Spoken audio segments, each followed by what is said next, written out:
At 2:15 in the afternoon on December 18, 1944, Private James Rohr crouched inside a freezing cold Belgian barn with a modified Springfield rifle and a technique no army book allowed.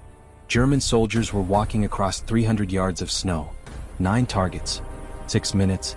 In the next hour, his forbidden method would save an entire company, start a court-martial investigation, and change American sniper rules for the next 80 years. The Ardennes forest didn't care about rules. Rohr pressed his cheek against wood that smelled like cows and old hay. Through a gap he'd cut at ankle height, he watched gray uniforms moving between trees. His hands shook. Not from cold. From what he was about to do. The gap was 4 inches wide, 8 inches tall, cut sideways along the barn's bottom, where wall met floor. It sat 18 inches above the ground. Every army book said chest height. Every teacher at Fort Benning said eye level. Every rule since World War I said stand, kneel, or lie down at window height. Rohr had cut his shooting spot where cows used to stand. The Germans kept coming. 40 men, maybe 50, moving in textbook formation toward the farmhouse where Lieutenant Brennan and 12 Americans waited with 2 Browning machine guns and running out ammunition. The barn sat 80 yards northwest of the farmhouse. Perfect side attack position. The kind of position Army rules called a sniper's dream. Except the rules assumed you'd shoot from normal height. Rohr had other ideas. 6 minutes until the Germans got close enough to shoot their guns accurately. 6 minutes before they spotted the barn's smart location and sent a squad to clear it. 6 minutes to prove his method worked or die trying to explain why he'd broken every rule in the book. He got into position, belly flat against frozen dirt. Springfield stuck through the gap. I lined up with scope. The position felt wrong in every way training said positions should feel. But Rohr had learned something in 3 months of watching American snipers die in Belgium. Something no teacher at Benning ever mentioned. The enemy shoots where they expect you to be. Germans expected snipers in windows. Nobody expected them in cattle doors. James Rohr grew up in Pittsburgh's Lawrenceville neighborhood where the steel mills painted everything orange and the Allegheny River smelled like factories. His father worked blast furnaces at Jones and Laughlin Steel. His uncle ran a butcher shop on Butler Street. Rohr spent his teenage years learning both jobs. How to read hot metal. How to cut up a side of beef with the fewest cuts. Being exact and patient. Those were the skills Pittsburgh gave him. He joined the Army December 8, 1941, the day after Pearl Harbor. Turned 18 that morning. Signed papers that afternoon. His father said nothing, just shook his hand and went to work the night shift. His mother cried and packed him sandwiches. His uncle gave him advice that seemed unimportant at the time. Clean cuts. No wasted motion. Do it right once. Fort Benning made him a rifleman. The Army discovered he could shoot. Not competition shooting. Not fancy shooting. Just the serious mechanical ability to put bullets where they needed to go. They sent him to sniper school. 12 weeks learning to read wind, guess distance, control breathing, and most importantly, position himself in windows, behind walls, in tree lines at chest height, where American Army rules said snipers worked. Normandy taught him the rules had problems. He landed on Omaha Beach with the 2nd Infantry Division. Made it through the hedges. Saw France in August. Belgium in September. By October he'd watched 7 American snipers die in situations that shouldn't have killed them. Not from bad shooting. From predictable positioning. Private Danny Pierce. Newark. Age 20. Killed September 14 outside Brest. Set up in a church steeple. Textbook high position. German counter-sniper put 3 rounds through the bell tower window before Pierce fired twice. They found him slumped against the bell. Scope shattered. His final sight picture still perfect according to manual standards. Corporal Frank Dietz. Milwaukee. Age 23. Killed October 2 near Aachen. Positioned himself in a warehouse window, 2nd floor. Excellent sight lines on a German supply route. A Panzerschreck team spotted the window. Waited for muzzle flash. Put a rocket through the building. The explosion killed Dietz and 2 other men. Private Eugene Hayes. Corpus Christi. Age 19. Killed November 8 in the Hurtgen Forest. Found the perfect hide in a destroyed bunker. Firing slit at rule height. German machine gunner had already measured every firing slit in that area. Hayes got off 4 shots. The MG-42 response shredded everything above waist level. Rohr watched patterns appear. American snipers positioned themselves where manuals said. Windows, doors, firing slits. Always at eye level or chest level. Where shooting felt natural and sight pictures formed easily. Where every rule since the trenches said shooters worked. The Germans knew this. German counter-snipers had read the same manuals. They watched windows. They pre-aimed at obvious positions. They waited for muzzle flash at expected heights. And American snipers kept dying. November brought Rohr to Belgium with what remained of his company. 63 men down to 42. They held a village called Rocherath. Population 200. Notable only for sitting on the main road to Malmedy. By December, intelligence reported German armor gathering in the Ardennes. Nobody important believed it. The Ardennes was quiet sector. Tired divisions went there to rest. The Germans wouldn't attack through forest and winter. December 16th proved intelligence right and command wrong. The attack hit before dawn. Artillery. Armor. Infantry. The entire German 6th Panzer Army driving west like it was 1940 again. Rohr's company pulled back to a farmhouse complex 3 miles east of Rocherath. Lieutenant Brennan, fresh from Fort Riley, set up defensive positions. 2 machine guns. 12 rifles. 1 Springfield with scope. Brennan looked at Rohr. Think you can slow them down? Where do you want me? Barn. Northwest corner. Pick officers when they advance. Standard assignment. Standard positioning. Rohr had 3 different window positions prepared in that barn. Head height. Knee height. Lying down at door level. Every one of them would get him killed the moment he fired because every one of them was exactly where German counter-snipers expected American shooters. That night, December 17th, Rohr couldn't sleep. He lay in the barn loft listening to artillery rumble in the east. Thinking about Pierce in his steeple. Dietz at his window. Hayes at his firing slit. All dead because they followed the rules. All killed because the enemy knew American patterns better than Americans did. There had to be another way. Rohr climbed down from the loft. Found tools in a shed. Saw. Hammer. Crowbar. The barn's north wall faced the direction Germans would come. The wall was old wood. Gaps between boards where weather had worked the wood. At ground level, where wall met foundation, there was a gap cows used for drainage. 4 inches tall. 16 feet wide. He started cutting. The work was quiet. Controlled. He removed boards at ankle height. Expanding the drainage gap into something a rifle barrel could fit through. 4 inches became 8. 8 inches tall. 50 inches wide. He made the opening's top edge stronger so it wouldn't fall down. Cut shooting spots every 6 feet along the wall. Positioned them 18 inches. Above ground level. The smell was terrible. Decades of cow urine. Frozen manure. Rot. His hands stuck to the wood. Splinters dug under fingernails. The saw blade kept sticking on old nails. His thumbs started bleeding where he'd slipped with the crowbar. It took him until 1:30 in the morning. He tested the position. Lay flat. Extended the Springfield through the gap. At a scope. The sight picture was perfect. 30-degree field of view. Clear lines on the approach from the east. And most importantly, 18 inches off the ground where no German would think to look. Court-martial risk flashed through his mind. Unauthorized change of defensive positions. Destruction of civilian property. Working outside army rules. Dishonorable discharge. Prison time. But the math was simple. Follow rules and probably die. Or break rules and possibly live. He chose life. December 18th started gray and frozen. German scouts checked the area at 9:30 in the morning. 6 men testing American positions. They pulled back after light shooting. Brennan knew what was coming. The scouts would report. The main force would arrive before dark. And the farmhouse would be overrun unless something messed up German timing. At 1:45 in the afternoon, Rohr moved into the barn. He carried the Springfield. 80 rounds in stripper clips. 2 canteens. And a trench knife. No radio. No backup. Brennan's orders were simple. Harass their advance. Buy us time to prepare fallback positions. Don't get killed. Rohr said nothing about his modified shooting position. He settled into the barn's north wall. Chose the center shooting port. Arranged ammunition within reach. Tested sight picture again. Then waited. Outside, snow fell in lazy spirals. The forest edge sat 300 yards east. Between forest and farmhouse lay open ground. Gentle slope. Scattered fence posts from a property line that no longer mattered. Perfect killing ground if you could control it. At 2:15 in the afternoon, the Germans appeared. 40 men in winter camouflage coming out of the tree line. Moving in squad formations. 4 men up front. Main body 20 yards back. An officer walking in the second rank with a map case. Textbook advance.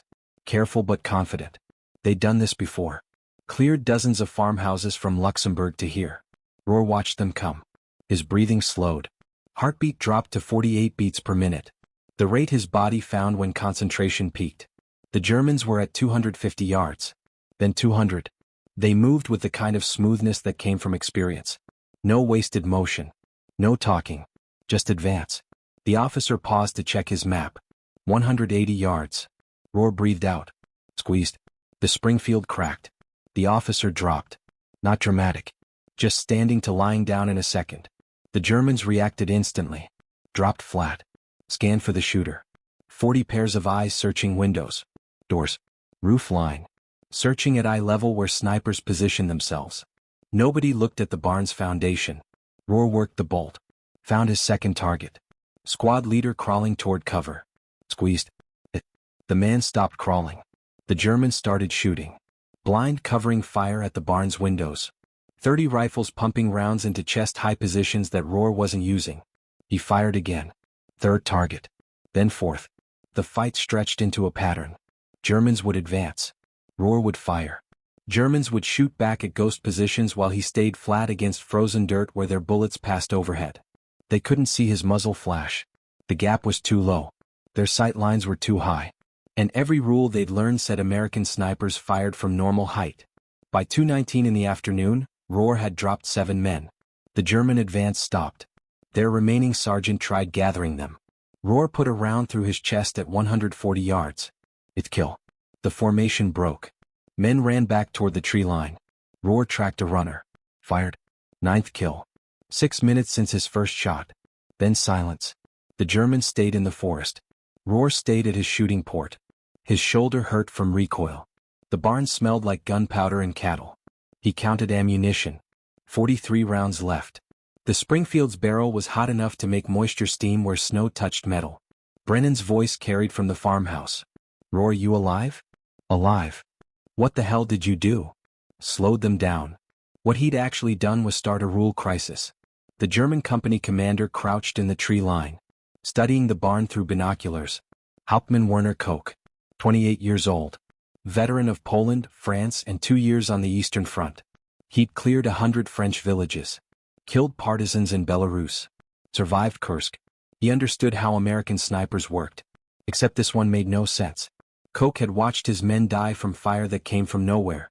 Muzzle flash at ground level. Impossible angle. His counter-sniper, Gefreiter Hans Lutters, scanned the barn structure carefully. Windows empty. Doors intact. Roof undisturbed. No visible shooting position. Where is he? Koch demanded. I don't know, Herr Hauptmann. You're a sniper. Find him. Lutters stared at the barn. The only angle that works is below window level. Foundation level. That's absurd. It's the only explanation. Koch called for mortars. At 3:30 in the afternoon, 6 mortar rounds hit the barn. They exploded at roof level and upper wall. Impressive demolition. Completely useless against a shooter positioned at ankle height. Roar felt the shaking. Heard would crash. But the foundation level gap stayed intact. He watched Germans advance again during the mortar's smoke cover. He shot 3 more before they pulled back. By evening, Koch pulled back his company. 12 dead. 4 wounded. 0 progress. In his after-action report, he noted, American sniper using non-standard positioning. Foundation level shooting port. Countering requires rule change. That report wouldn't reach higher command for 3 days. By then, Roar's technique had spread to 4 other American snipers. Private Roar returned to the farmhouse at 8:30 that night. Brennan met him at the door. Looked at him carefully. Checked for wounds. Found none. Looked at the Springfield. Counted notches Roar hadn't carved because he wasn't that type of soldier. Intelligence says you dropped 12 Germans. 9 confirmed. 3 probable. From where exactly? North wall. I checked that barn personally. No shooting position on the north wall. Roar said nothing. Brennan waited. Finally. Show me tomorrow. Yes, sir. But tomorrow Roar showed someone else first. Corporal Anthony Rizzo. Philadelphia. Age 26. The company's second sniper. He found Roar at dawn cleaning the Springfield in the barn. Rizzo carried his own Springfield. But the weapon was almost decorative. Rizzo had fired maybe 20 shots in 3 months. Not from fear. From caution. He'd seen too many snipers die to take unnecessary risks. They're saying you killed 12 Krauts yesterday. 9. From where? Rohr showed him the shooting port. Rizzo stared at the gap. 18 inches off the ground. 4 inches of cow waste frozen in the drainage channel. The smell was awful. The position looked shameful. Everything about it broke the dignity training said snipers kept. You lay in that? I did. They can't see you. They look too high. Rizzo thought about this. His mind was working through what this meant. Every manual he'd studied. Every teacher who'd pushed proper positioning. Every rule that said snipers worked at chest height. All of it. Wrong. Or at least incomplete. Jesus Christ, Rizzo whispered. Don't mention it to Brennan yet. Why not? Because he'll order me to stop. Or order everyone to do it. Either way it becomes official. And the minute it's official, the Germans adapt. So what do? We spread it quietly. Sniper to sniper. No paperwork. No orders. Just show someone you trust. Rizzo nodded slowly. There's a guy in Baker Company. Turner. Good shooter. Careful. Show him. By December 20th, 4 American snipers in the Rochrath sector were using foundation-level shooting ports. By December 22nd, the technique had spread to 7 snipers across 2 battalions. No paperwork. No official permission. Just whispered talks between men who wanted to survive. And German casualties climbed. Oberleutnant Erich Steiner commanded a scout platoon in the 12th SS Panzer Division.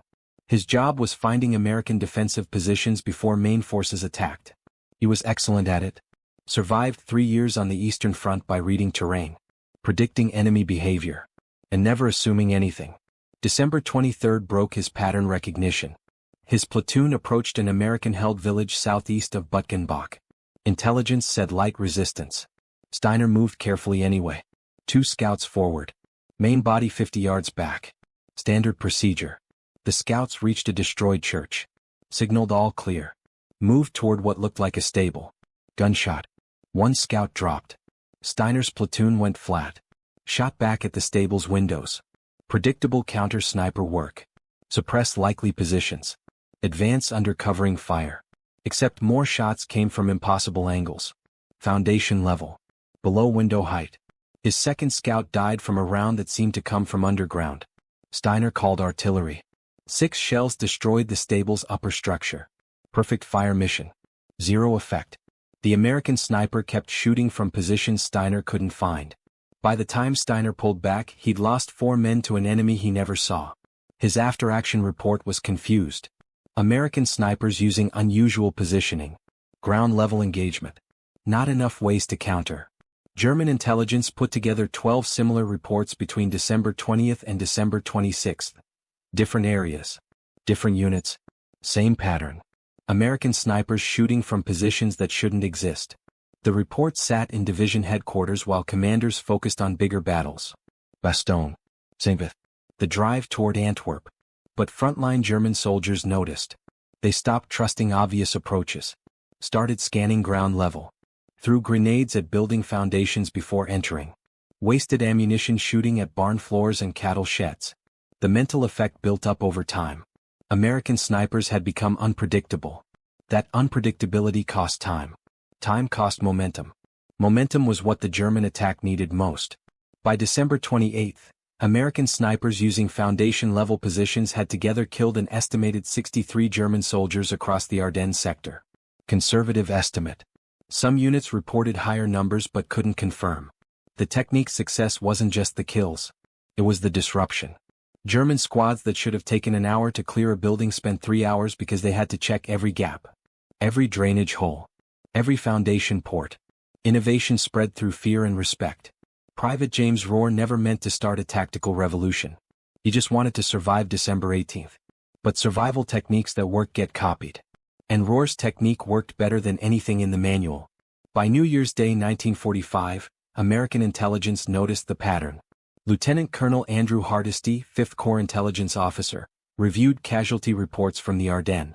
German casualties were higher than expected in defensive actions, particularly from sniper fire, particularly in situations where American snipers should have been stopped or killed, but weren't. He asked for detailed after-action reports from sniper teams. What came back confused him.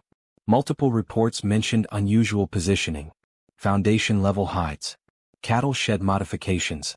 No official paperwork allowed these techniques. No training program covered them. But 7 different snipers across 4 battalions were doing basically the same thing. Hardesty drove to Rocherath personally. He arrived January 4th. Found Lieutenant Brennan at company headquarters. Asked about sniper operations. Brennan was honest. "We've got a private who's rewritten the manual. I want to see him." They found Rohr in the barn. He was cutting another shooting port. Working carefully. Saw in one hand. Measuring tape in the other. The barn smelled like he'd been working there for hours. When Hardesty identified himself, Rohr stood slowly. Covered in sawdust and worse. "Private Rohr, sir. Show me what you've been doing." Rohr showed him. Hardesty crouched at the shooting port. Looked through the gap. Sight lines were perfect. Angle was impossible to counter from standard positions. The smell was horrible. But the tactical advantage was obvious. He stood up. Looked at Rohr carefully. "Who authorized this modification?" "Nobody, sir. You just decided." "I watched 7 men die following the rules, sir. Decided the rules needed adjustment." "This is destruction of civilian property." "Yes, sir." "Unauthorized change of defensive positions." "Yes, sir." "Working outside established sniper rules." "Yes, sir." Hardesty walked outside. Brennan followed. They stood in falling snow while Hardesty thought about what this meant. From a pure military standpoint, Rohr had broken multiple rules. From a practical standpoint, Rohr had saved American lives and killed German soldiers more effectively than any sniper in the sector. "How many confirmed kills does Private Rohr have?" Brennan checked his notes. 43 confirmed. 16 probable. Using this technique exclusively. And other snipers are copying it. 7 that I know of. Probably more.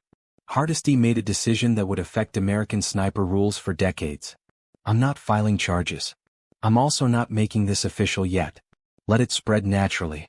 The moment we make it official, we lose surprise. The Germans will adapt.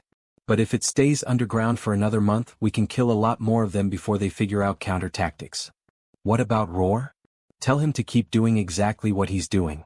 And tell him if anyone asks, he never talked to me." Hardesty returned to 5th Corps headquarters. Filed a secret memo. "Sniper rules need revision. Current practices predictable. Recommend study of field innovations before making official. Request delayed until February 1945. The memo sat on a general's desk for 3 weeks. The Ardennes attack fell apart by late January. German forces pulled back. Americans moved forward. The war's momentum shifted permanently westward. In the chaos of chasing and liberation, nobody at corps level remembered to make sniper rule changes official. But snipers remembered. By February, foundation-level shooting positions appeared in training materials. Not officially. Not through rule revision. But teachers at replacement depots started mentioning it. Battle-worn sergeants showed new snipers the technique. When questioned about where they'd learned it, they said things like Belgium, or some private figured it out, or works better than the manual version. March brought official recognition. Sort of. Training bulletin from 1st Army Headquarters. Snipers are advised to consider non-standard positioning when the tactical situation permits. Foundation-level hides have proven effective in recent operations. Recommend flexibility in position selection based on terrain and enemy patterns. The bulletin didn't mention Rohr. Didn't reference specific battles. Just acknowledged that someone somewhere had found something that worked. That was the Army's way. Take field innovations. Remove identifying information. Give to everyone. And let everyone assume high command thought of it first. By April, German intelligence had written about the technique thoroughly. A captured training document from 6th Panzer Army. American snipers increasingly use ground-level positioning. Foundation gaps. Drainage channels. Cattle doors. Countering requires systematic shooting of building bases before advance. Cost. Additional ammunition and time. Cost was the key word. The technique's success wasn't just tactical. It was economic. German squads now spent extra time and ammunition on every building, which slowed their advances, which gave American forces more time to set up positions, which made German difficulties worse throughout the chain of operations. One private's innovation in a Belgian barn had ripple effects across an entire front. But what happened to the private? James Rohr didn't know his technique had spread across the European theater. He was busy fighting through the Rhineland in March. Through the Ruhr in April. His confirmed kill count reached 78 by war's end. He never got a medal for developing the foundation-level technique. Never got official recognition of any kind. What he got was an investigation. May 3, 1945. Germany had surrendered. Rohr was in Bavaria with occupation forces when military police found him. They had questions. Someone had flagged his service record. Specifically, unauthorized modification of civilian structures in Belgium. Destruction of private property. Working outside tactical rules. The investigation took 2 weeks. Rohr sat through 4 interrogations. Different officers. Same questions. Why did you modify the barn? Who authorized it? Did you know it was against regulations? The implications were clear. Now that the shooting was done, the army wanted to know if paperwork had been followed. It hadn't. May 17, Rohr faced a formal inquiry. Not a court-martial. Just an administrative hearing to determine if charges were needed. He sat across from 3 officers who'd spent the war in staff positions. They had his service record. They had after-action reports. They had testimony from Lieutenant Colonel Hardesty explaining the tactical value of Rohr's innovation. They also had regulations. The senior officer, a major named Whitman, read charges. Private Rohr, you are accused of unauthorized modification of civilian property on or about December 17, 1944. Said modification involved structural damage to a barn in Rocherath, Belgium. Belgian government has filed a claim for $50 in damages. How do you plead? $50. 78 German soldiers dead. 63 others killed by snipers using his technique. Countless American lives saved. And the army wanted to discuss $50. Guilty, sir. You acknowledge destroying civilian property. I cut a hole in a barn wall, sir. Property was already damaged by artillery. Barn wasn't being used. War was happening around it. I needed a shooting position that wouldn't get me killed. Regulations require authorization for structural modifications. I didn't have time for authorization, sir. Germans were advancing. Whitman looked at his notes. Lieutenant Colonel Hardesty states your innovation saved American lives and contributed to enemy casualties. He recommends no action. Lieutenant Brennan agrees. However, precedent concerns us. If every private decides regulations don't apply during combat, we have chaos. Understood, sir. The finding of this inquiry, guilty of unauthorized property modification. Punishment, reduction in pay of $50 to repay Belgian government.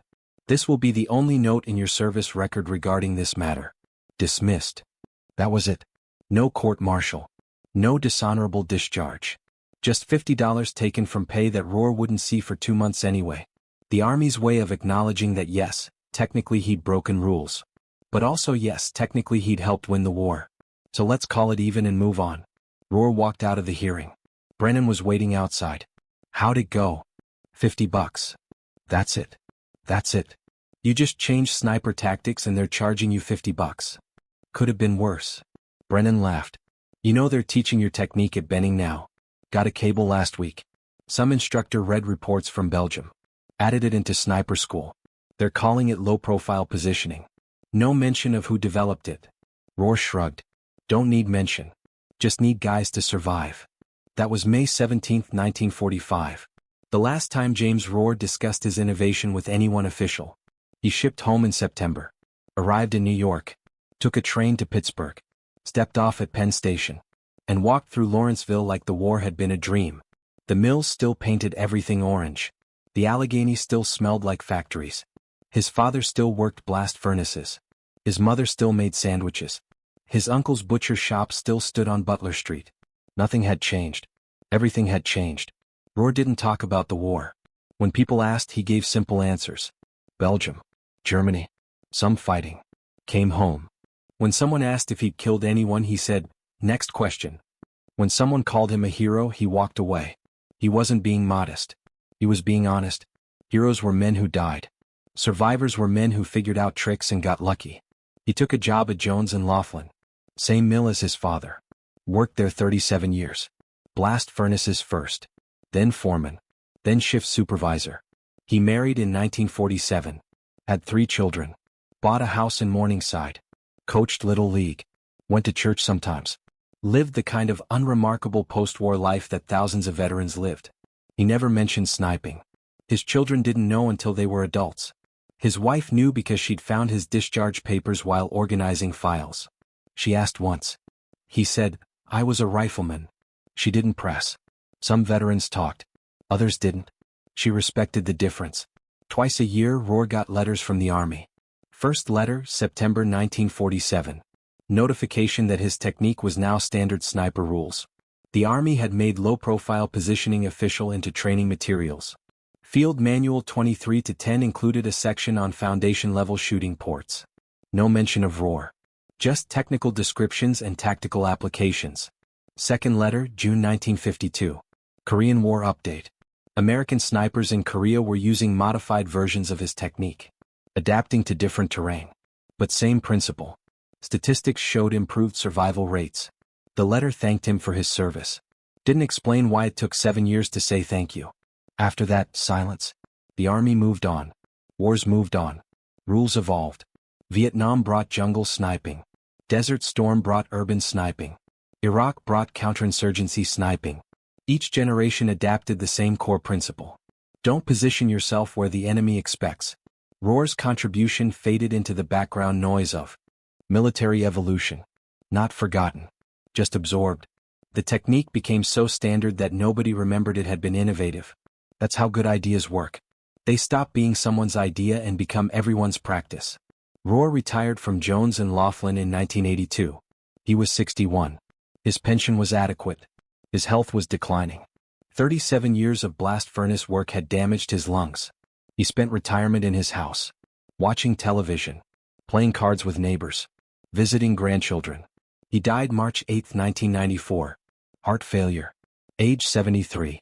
Buried at Allegheny Cemetery overlooking the mills where he'd worked. His obituary in the Pittsburgh Post-Gazette was 4 paragraphs. Third paragraph mentioned World War II service. Mr. Rohr served with the 2nd Infantry Division in Europe. He was awarded the Bronze Star and Purple Heart. He rarely discussed his military service. The obituary didn't mention sniper school. Didn't mention Belgium. Didn't mention that his innovation had saved American lives for 5 decades. Because nobody writing the obituary knew. In 1998, a military historian named Dr. Sarah Chin researched sniper rule evolution for a book on infantry tactics. She found references to low-profile positioning appearing in 1945 training manuals without clear credit. She dug deeper. Found after-action reports from the Ardennes. Found Hardisty's secret memo. Found the inquiry record from May 1945. She found James Rohr. Chin published her findings in 2001. Foundation-level sniper tactics, now standard in U.S. military rules, started with Private James Rohr in December 1944 during defensive operations in Belgium. Rohr's unauthorized modification of a barn structure created shooting positions below enemy sight lines. Technique spread informally through frontline snipers before official adoption. The book got modest attention in military history circles. The chapter on Rohr got less. Most readers focused on larger battles. Famous generals. Strategic decisions. The story of one private cutting holes in a barn wasn't dramatic enough to compete with Bastogne or Patton or Eisenhower. But sniper instructors noticed. Fort Benning Sniper School added Rohr's story to curriculum in 2003. Not as primary material. Just a case study in tactical innovation. When instructors taught positioning, they mentioned this technique started with a private in Belgium who watched too many men die and decided the rules were killing them. He modified his position. Others copied. The Army eventually made it official. That's how innovation actually happens. Conservative estimates credit foundation-level positioning with saving about 400 American snipers between 1945 and 2024. That number is probably low. The technique's true value isn't measurable in lives saved. It's measurable in the principle it established. Rules serve soldiers. Not the other way around. That's how innovation actually happens in war. Not through committee review. Not through engineering studies. Not through general orders. Through privates who watch their friends die and decide enough is enough. Through mechanics who trust their hands more than manuals. Through men who risk court-martial because saving lives matters more than following rules. James Rohr spent 49 years after the war working blast furnaces in Pittsburgh. Never gave speeches about his contribution. Never wrote memoirs. Never claimed recognition. He'd solved a problem because the problem was killing people he knew. When the problem was solved, he went home and lived an ordinary life. That's the real story. Not heroism. Not glory. Just a working-class private from Lawrenceville who knew how to make clean cuts. Who understood that being exact matters. who learned that sometimes the best position is the one nobody expects. The technique he developed in a frozen Belgian barn is now taught to every American military sniper. His name appears in one military history book and a handful of technical documents. His grave in Allegheny Cemetery has a standard military marker. Nothing special. But every time an American sniper positions himself at foundation level. Every time someone survives because they're shooting from an unexpected angle. Every time rules bend to allow field innovation. James Rohr's legacy continues. Not in headlines. In lives saved. That's the only kind of legacy that matters. If you found this story interesting, please like this video. Subscribe to stay connected with these untold histories. Leave a comment telling us where you're watching from. Thank you for keeping these stories alive.